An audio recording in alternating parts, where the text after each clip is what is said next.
Hey everyone, how's it going? This is the Bald Metal Nerd coming at you with the final video, finally, in the series of my, top 50 metal albums that are in my collection.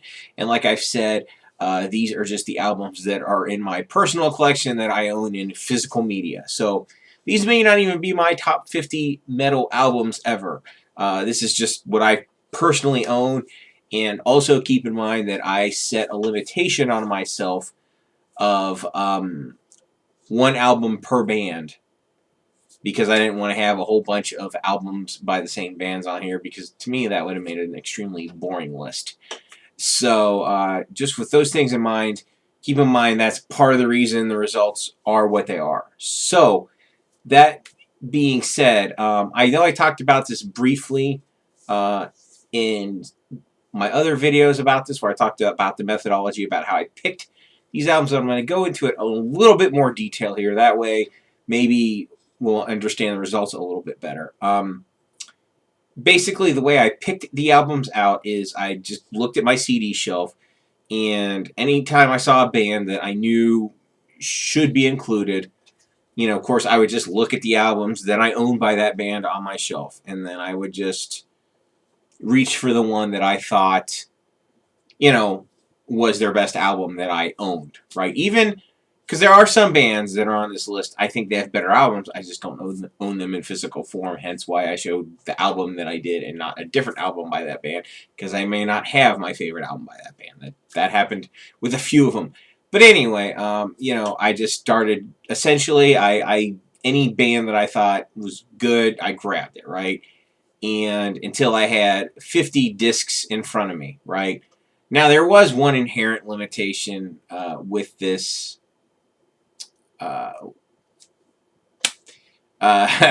practice. I don't know, maybe I'm half blind or something, because I already made a video about some that didn't make it just because I didn't fucking see them for some reason, because, I don't know, who knows, maybe I need eye surgery.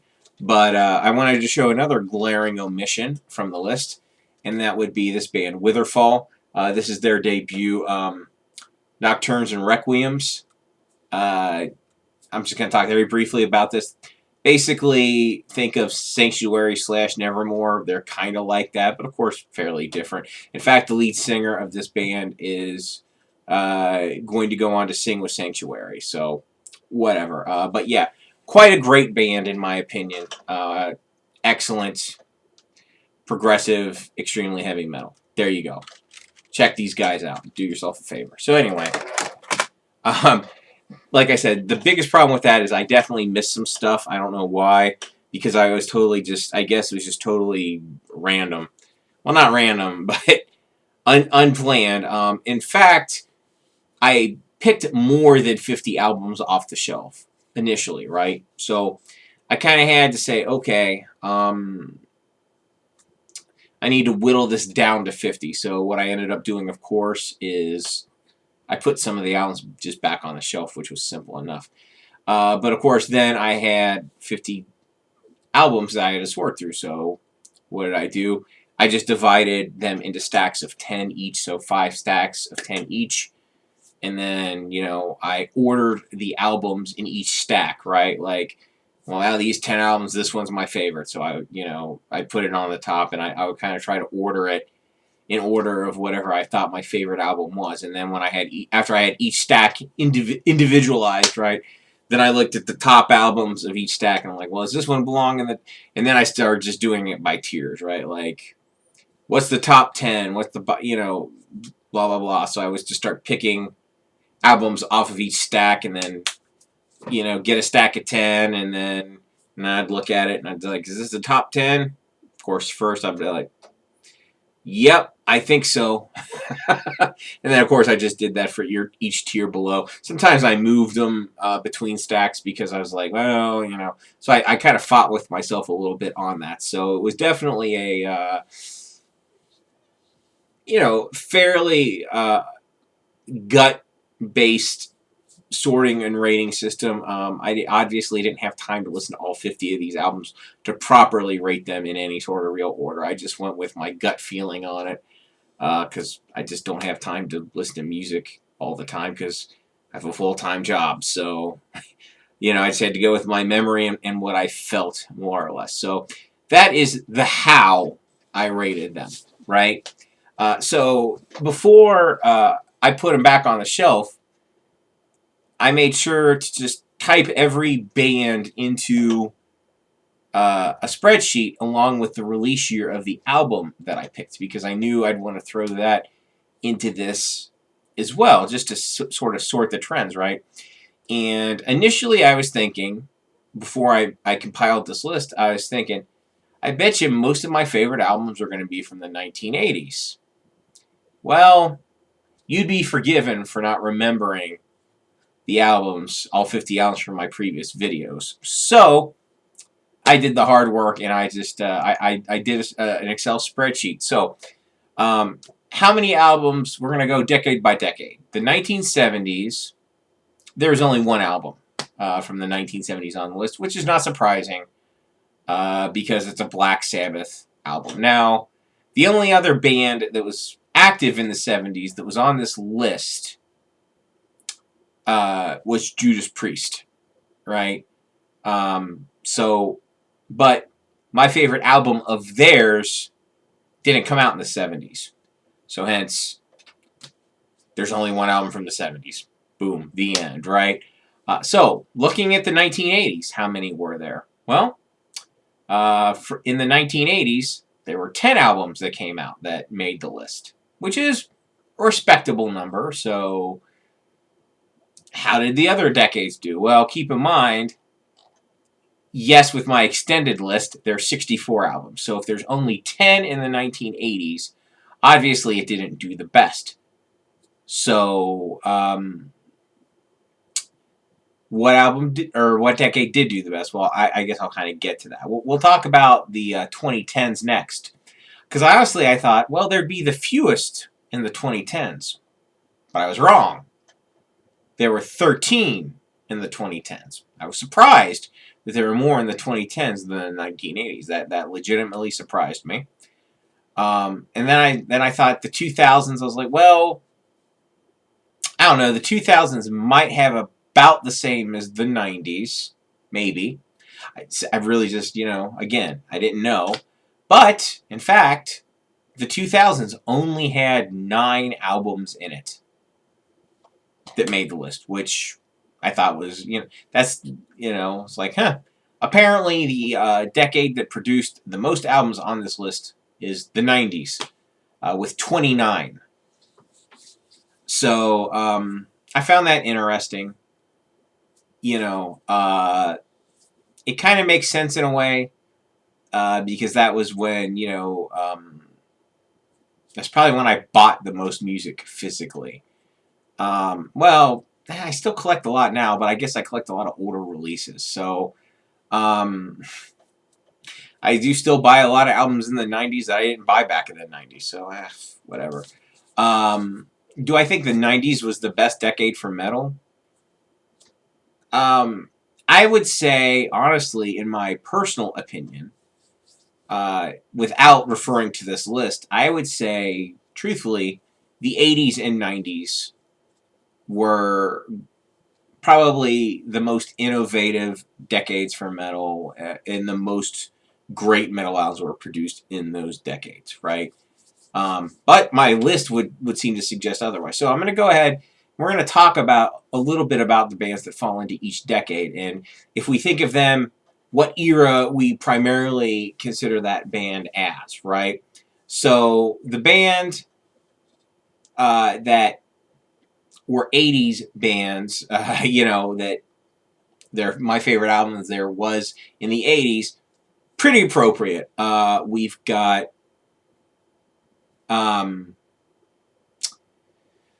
Iron Maiden, Twisted Sister, Dio, Metallica, Metal Church, Anthrax, Slayer, Suicidal Tendencies, Overkill, and Faith No More. We consider, although honestly, I would put Faith No more as a 90s band. That's just me, but yeah. So most of those bands that I just named off, with the exception of Faith No More, when you think of their heyday, you kind of think of the 1980s, right? At least I do. Obviously, they were active past that. Most of those bands are still active. In fact, I think they all are. Oh, not Dio. Duh. Or well, Dio or Twisted Sister. Yeah, they're both gone. But the rest of those bands are still active even now. But when you think of their heyday, you definitely think about the 80s. At least I do. I don't know about you. So anyway, now we're going to talk about bands my favorite album of theirs came out in the 90s. The first one, Pantera. Yes, I think of Pantera as a, quote, 90s band, right? They were the biggest metal band of the 90s, in my opinion. The next one, Megadeth. I don't think of Megadeth as a 90s band. I mean, obviously, they were very active through the 90s. But I think of Megadeth as, quote, an 80s band, at least, you know, when they got their start and notoriety and all that. Same thing for Judas Priest, Ozzy, Death, Skid Row. These are all bands, again, that were on my, quote, 90s list with my favorite albums by them, but I don't think of any of those bands. I don't associate them with the 90s specifically in my mind. And then the rest of them on this list, some of them I think of as 80s bands, and some of them I think of as 90s bands. So it's kind of a mixture with the rest of the list. It's maybe about, for the rest of the 90s listings, 1/3 more I think of primarily the 80s bands, and the other 2/3 90s bands. So the 90s were a mix, right? Just based on when those bands originated, just when they happened to put out my favorite album. It's just whatever, right? So moving on to the 2000s, there's two bands on here I think of as different decades. Well, no, three bands on the 2000s list that I think of as primarily from other decades. Like my favorite Exodus album, 2004. I think of Exodus as an 80s band, primarily. Machine Head, I think of them more as a 90s band. I guess, yeah, the rest I think of as 2000s bands. And let's look at the 2010 albums.